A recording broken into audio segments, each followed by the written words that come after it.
Welcome to the Parker Podcast Collection.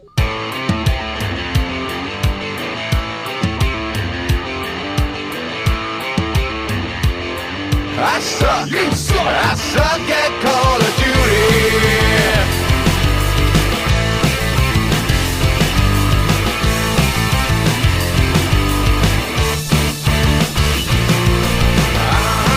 You suck. You suck. You suck. Welcome to the Not Playing Podcast. My name's Rob Howard, and this week I'm joined by Ian Bruce and Patrick Kay. You can contact us on email at notplayingpodcast@gmail.com or follow us on Twitter at notplayingpod. We were very timely in our prediction of the launch price of the Oculus Rift last episode, what with it being recorded 3 weeks ago, but it's been announced now, and we were pretty spot on.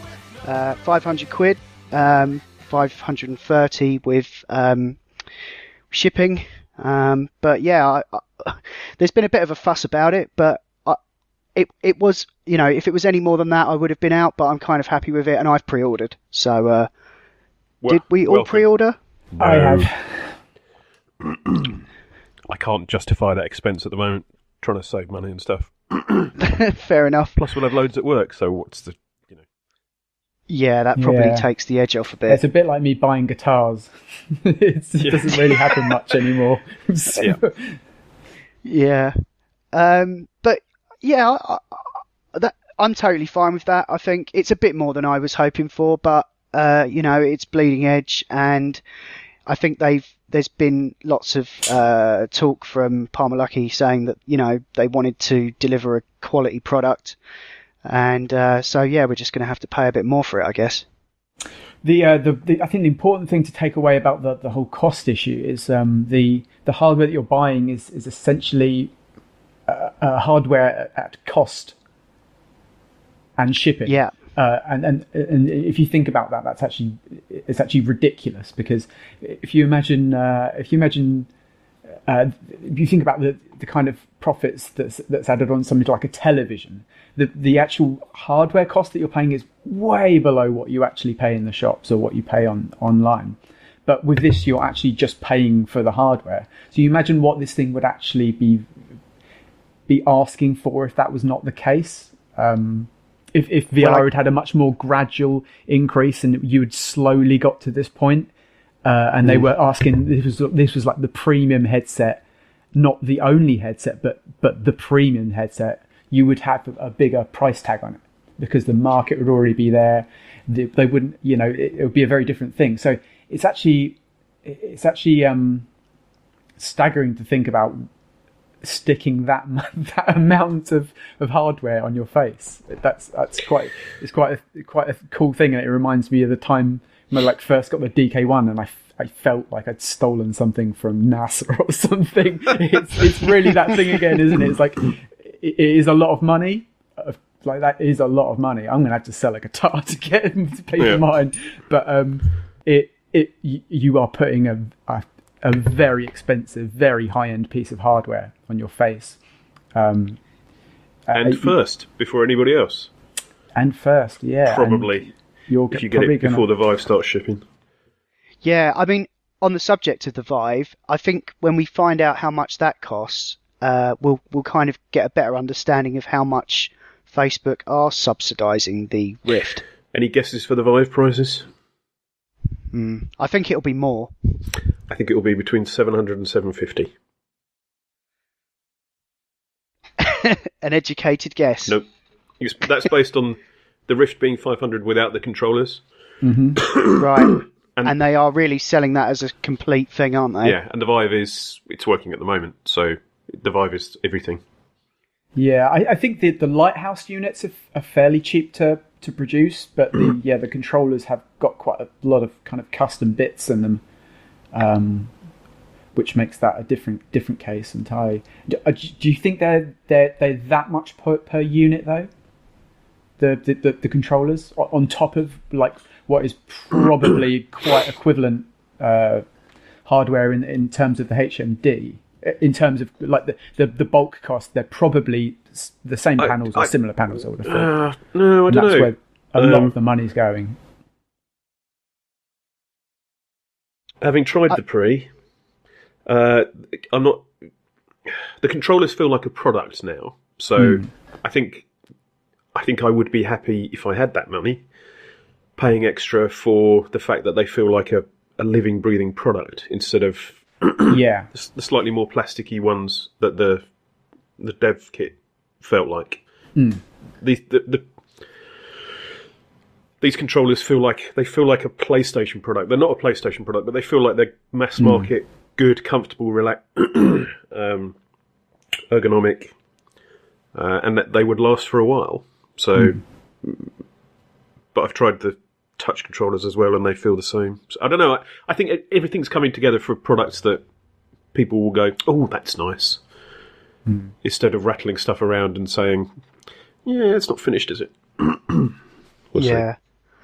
Yeah, I was just saying to Pat before the show that some of the guys on the Oculus subreddit have put together like a little wiki of all the sort of like full games that are going to be around at the time of the Rift launch.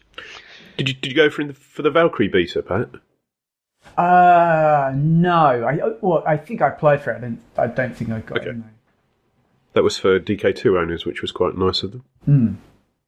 Ah, cool. I've just got into the Division beta, so that should be interesting. I look forward to your calm and reasoned comments on how graphically different it looks from the. Well, I've heard it's supposed to look all right actually, like on the PC, but obviously all the footage that's going around at the moment is on the Xbox One. Oh, okay. Look at all those cockpit games on that list. Yeah. Yeah, I know, it's a ton. There's a bunch of cockpit games. And I don't know what half of them are, so I'm going to have to do a little bit of Googling. Those are. To be fair, I've got half of them already, I think, but I recognise a few. A lot of them are some of the ones that are the most on my list. So, like IO Moon, that's way up there. That's a kind of exploration kind of great looking thing. Looks amazing. Looks really interesting. And where's the other one? Enemy Starfighter. That's the one with the amazing audio design. Yeah, that looks very good. Simple kind of poly design. Yeah. Can't wait to play Most generic name ever. that. Well, if that's what it does. Yeah, it's true. Oh, excuse me. I just like how they categorise these games, like stationary gameplay first person, stationary gameplay third person, cockpit gameplay, and my favourite, artificial locomotion first person. It's. They have to do all of that for a reason. But I wonder if there'll be a time where they don't have to do that and it all just works without people going, "Oh no, I can't do that. It makes me unwell." Not one of those ones. Yeah, well, it's kind of a good way of doing this actually, because if you think about it, like if some people are getting sick and they're sick from a particular game, knowing what type of locomotion that game is labelled with easily lets them navigate to play the other games. Yeah. So you have a lower probability of people's experience being cut out because you can go, oh well, maybe it's just I don't get on with third person RTSs. And, you know what I mean? So that's quite useful. They're doing that really. Yeah, it's just like categorization, but it's just a new kind of vocabulary. Exactly. It's the new categories. Yeah. Oh, it's all pretty exciting stuff. So, yeah, they reckon March 28th the Rift's going to start shipping. But wasn't it up to July or something on the day of launch? June, I think it's at now. I think last time I looked. We ordered 2 at work, and for a variety of. I know it was because their payment gateway was being DDoS from script kiddies and stuff. They had trouble taking payment. So we ordered 2 within about 30 minutes of each other. Right. And we've got one coming. So we've got one coming in March and one coming in April. They haven't taken any money off me yet. No, but they take your credit card details to start with, don't they? Yeah, So- I think they just want to authorise it so they can take it when they need to, basically. Yeah. So that's all very exciting. But before that happens, The Vive pre-ordering begins on February 29th, apparently. But this is still... See, to me, the Vive doesn't feel like it's properly launching. It still feels very much like it's a dev kit sort of thing. Am I wrong? No, I think you're... I think the press for the Vive has been less. Right. But Oculus had, I think, a little bit of a head start on the PR side of things. Yes. And they... Yeah, I mean, I think that's mainly what it is. That the Vive is... I don't think it really is like still in the dev kit form as such, but it's it's the ones that were released last summer. They felt like finished products. The quality of it was just incredible. Yeah, and that wasn't really fair on the DK2 and stuff because we've seen versions of that since the DK1. So that we've watched that develop. But when the Vive appeared, it was, oh Jesus, this is awesome. Because they haven't done the previous DKs. So it will be interesting to see how they market it in the coming months. Because I guess in terms of like the whole infrastructure, like app stores and things, I guess they'd just be using Steam, won't they? They've got a store set up for the Far East market, I think, called Vive. Right, yeah. That's right. Vive something, Vive Project, Vive. It's a bit of a weird name. But it's like the Oculus store, but they said yesterday or the day before that it's primarily for the Far East, for China. Okay. Which is good. Yeah. We'll have to see. Exciting months ahead. Absolutely. And then, so as well as that, you've got the PlayStation VR apparently happening later this year.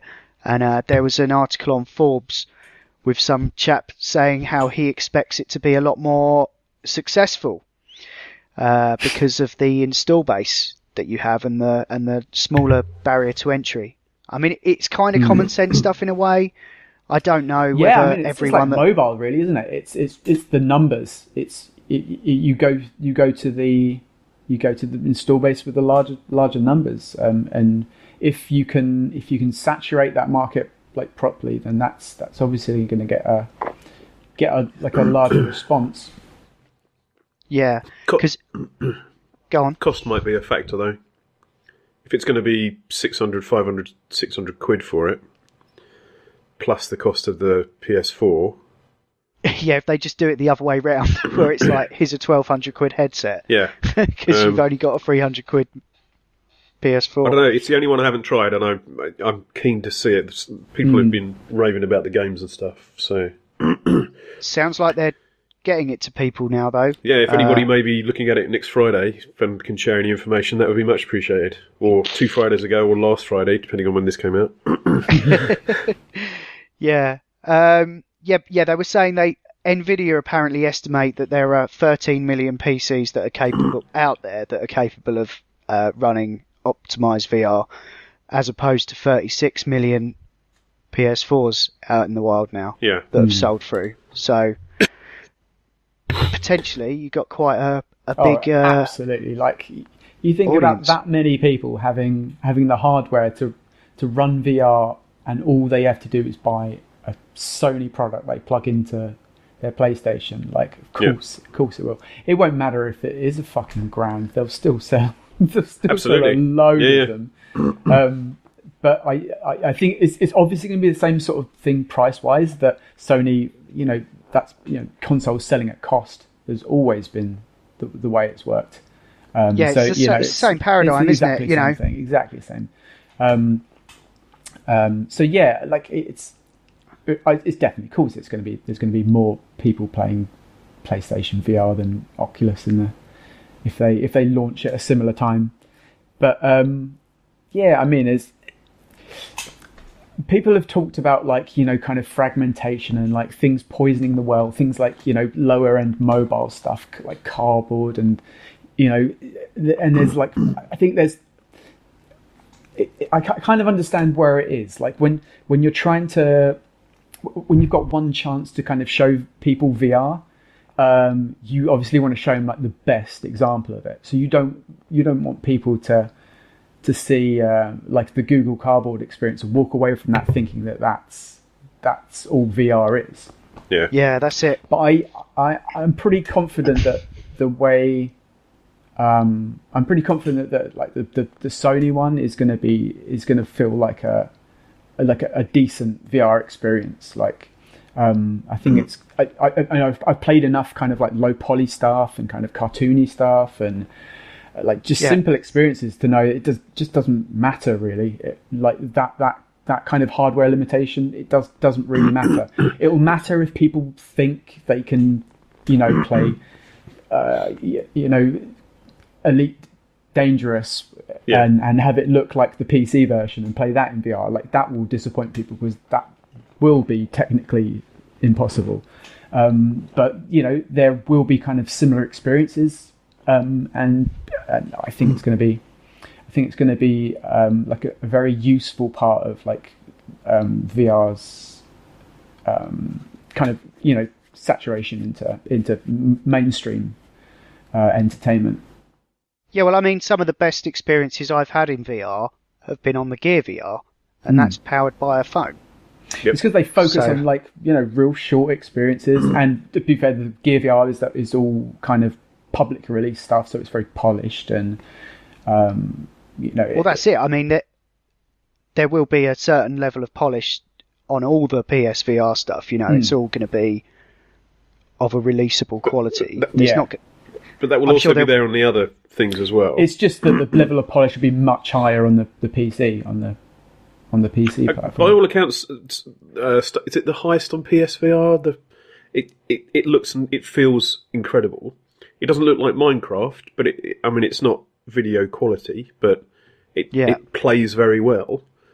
So I look forward to someone getting one and then inviting everybody around to get a look. Yeah, well, PS4 is in the plan for this year, definitely. Yeah, I'm going to sell a lot of guitars this year, I think.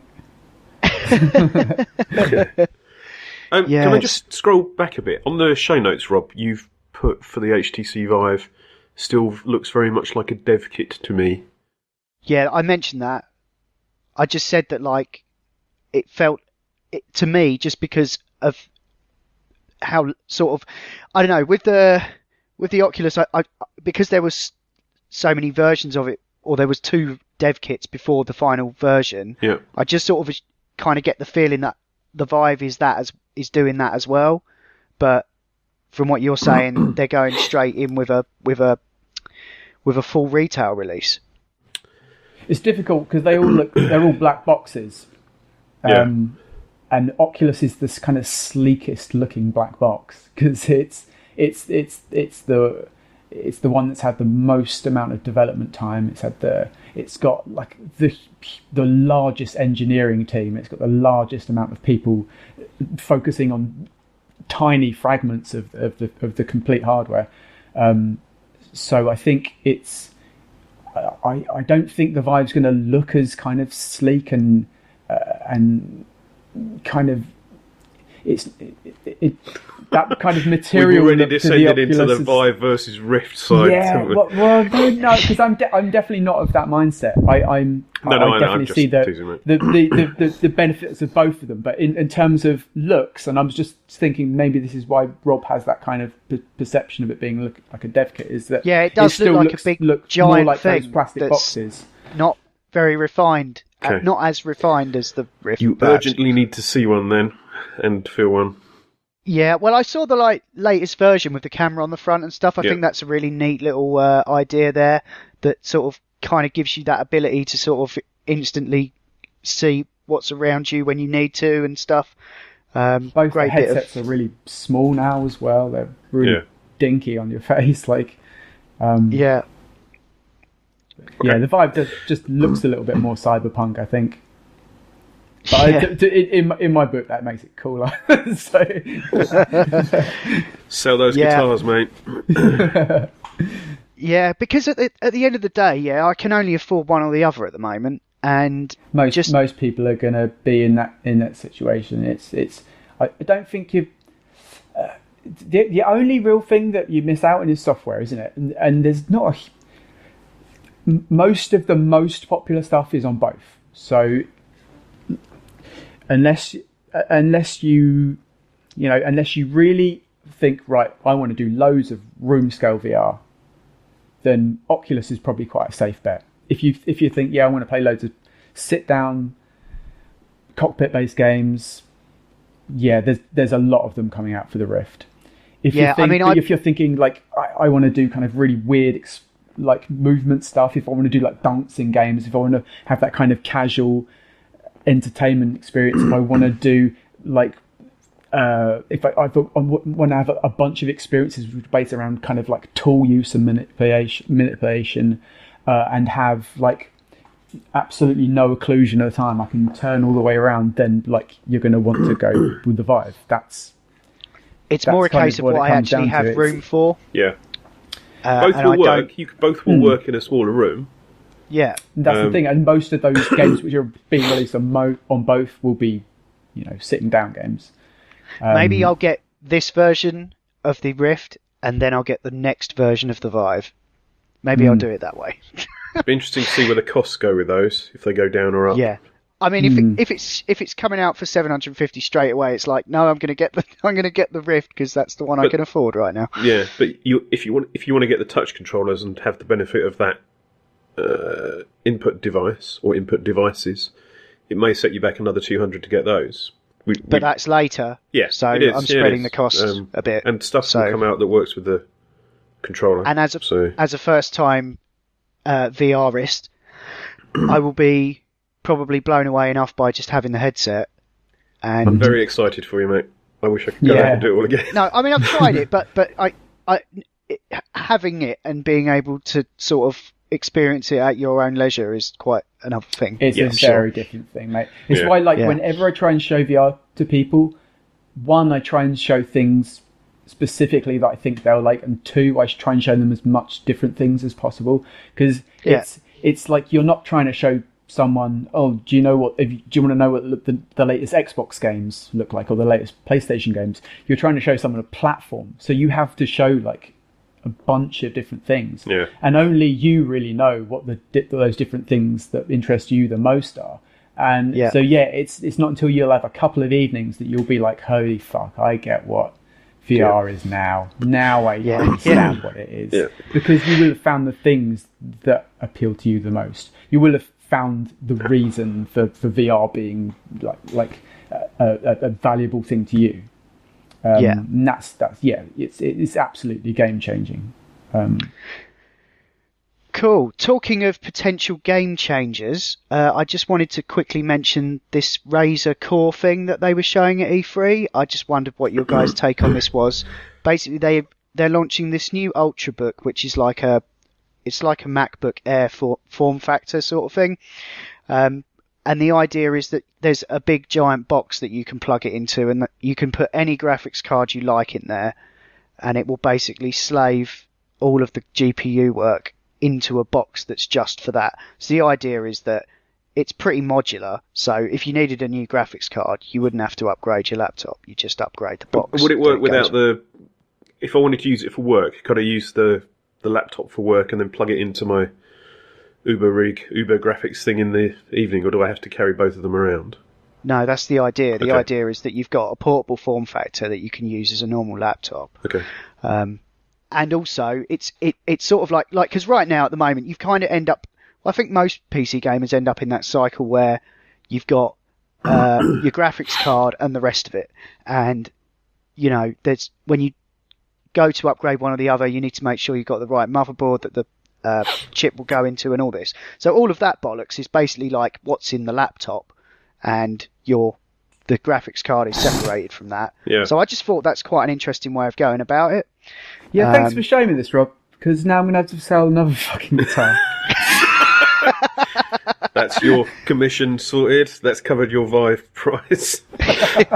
I assure you, I have nothing to do with Razer, apart from just being interested in this. Really, the laptop's called the Blade Stealth, and it's basically got an i7 in it, and RAM and stuff, and what's normally in a laptop, but it's just hardware graphics. Okay, so right. Sorry if I'm saying what you've just repeated twice, I think. So you can Yeah. put any graphics card in the box then? Yeah. Okay. And like full size, Yeah, like a 970 or a PCI 980. Express or a Titan, Yeah. and then you could just like these days, if VR's a thing, you don't even need to have a massive screen. You can just plug your.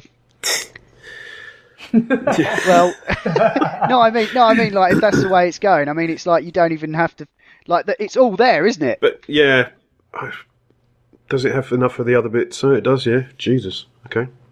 Yeah, all of that combined is as powerful as what I've got here in a giant box. Yeah. And how much does it cost? Where's the price bit? Well, yeah, there is that. It's not 300 quid, is it? No, I think the laptop is like $1,000, and Okay. and I don't know how much the core rack is, but then it's whatever the graphics card costs on top. So yeah, you're probably going to end up paying a bit more for it. But the idea is that you can plug any laptop into it, so you could get like a slightly more Jippo laptop from like Dell or something. Sorry, Dell. I miss the 70s as well, everyone. Sorry, traveller community. Fuck Dell. Sorry. Jesus. You could get a slightly less expensive laptop or a more budget laptop. The real question is how much that little cage costs. But doesn't it use Thunderbolt to connect it? Or USB something? C? USB-C, I think. Okay. That's what makes this possible, is the bandwidth that that input-output has. So, yeah. I just thought that was pretty neat. Yeah, it's pretty cyberpunk. Yeah. Yep. I just like the idea of having that sort of small form factor and stuff. And it's actually a thing that, I mean, it's almost like, forget about Steambox. If you just had that under your TV, that cage, and you could just plug your laptop in. That would be awesome for work, where you need excellent GPU for codey bits, and then have to go to a meeting, but you don't want to. Oh, I've got to use the shitty laptop and the blah and stuff. That would be excellent. Yeah. Cool. So I just thought I'd mention that. So generally we improve. I'm going to sell all my guitars now. Yeah. No, It's only you left with any guitars, Rob. That'll be. I've only got one left. Oh, there's one behind my bed that's a bit broken, but yeah. Right, yeah. So yeah, I'm definitely going to have a look into that next time I come to upgrade. I'm going to be like, I wonder if I could just pull my graphics card out, put it in there. I don't know. Yeah. Cool. Certainly an option. Cool. Good find.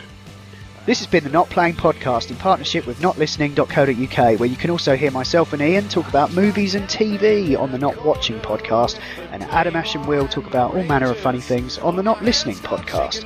You can email us at notplayingpodcast@gmail.com, or you can tweet at or follow us on Twitter at notplayingpod. You can find the show notes for this show at notlistening.co.uk, and if you're listening to us on iTunes, please do give us a review. Anyway, that's all for now. Thanks for listening. See ya! See ya. Very well, traveller.